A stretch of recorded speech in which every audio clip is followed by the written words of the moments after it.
What's going on, guys? Dorko back again. I hope you are fantastic today, and today I'm with Razbowski.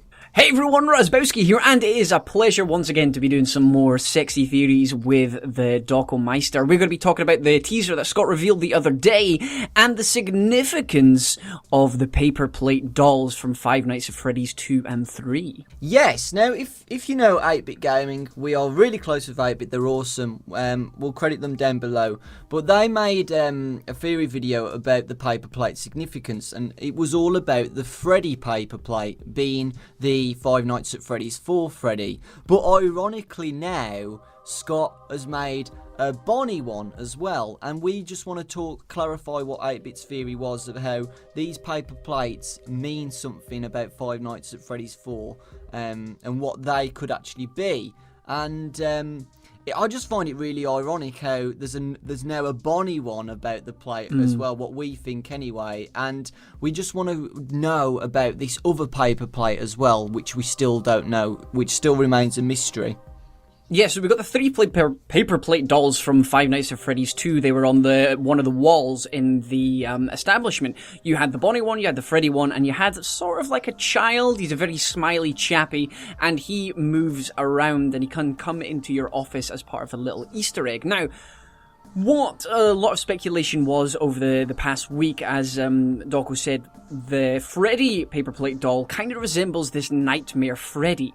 Now, when Five Nights at Freddy's 3 was coming out, the Bonnie one was suspected that it actually might be Springtrap. But with the occurrence of Nightmare Bonnie coming into the game, it actually resembles Nightmare Bonnie much better. One, the colour is the same. We've got the purple colour.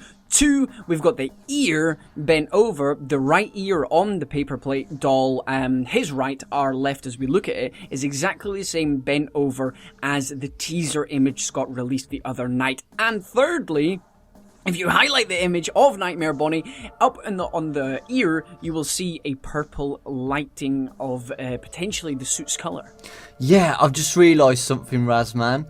Yep. The Bonnie paper plate only has one eye. Oh, shit. And so does this one.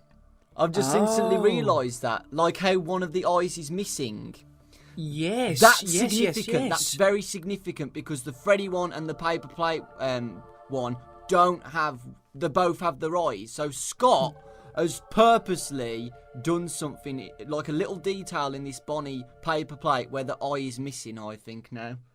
Oh, that is awesome. I've got goosebumps. I've got literal goosebumps. I love it when sometimes when we're doing these little chats here, you come up with extra things, but that is really significant right there. One of the eyes is damaged, which is fantastic, but the way it is so sad. If you have a look at the Freddy one right beside the Freddy Nightmare Freddy teaser, he's kind of smirking, almost like he is in the paper plate doll. Then we have got the Bonnie, but the Bonnie paper plate doll is crying, and I'm not sure why.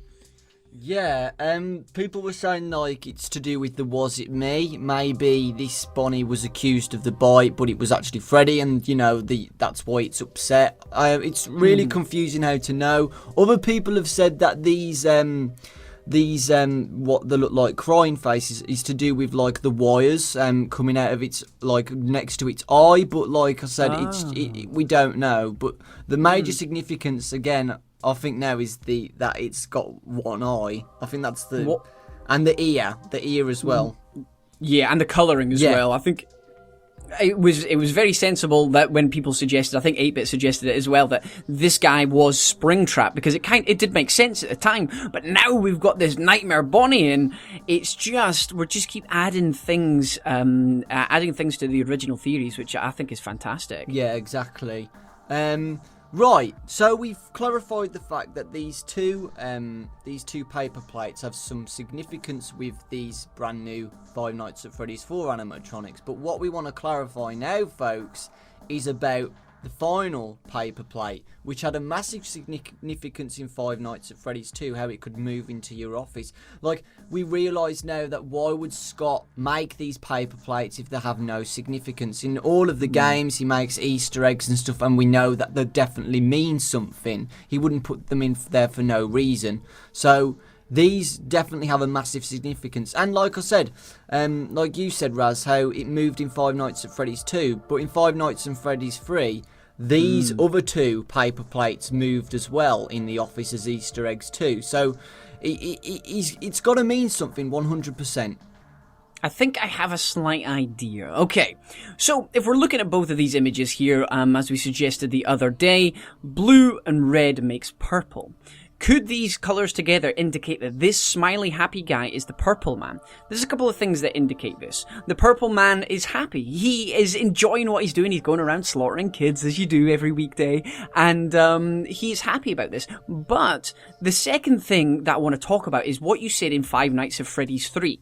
If you remember back then, you will notice that the other two paper plate dolls, Bonnie and Freddy, move. However, this bottom guy does not move. He never moves out of that box. Does this signify the purple man being dead in Five Nights at Freddy's 3? That's really, really, really good.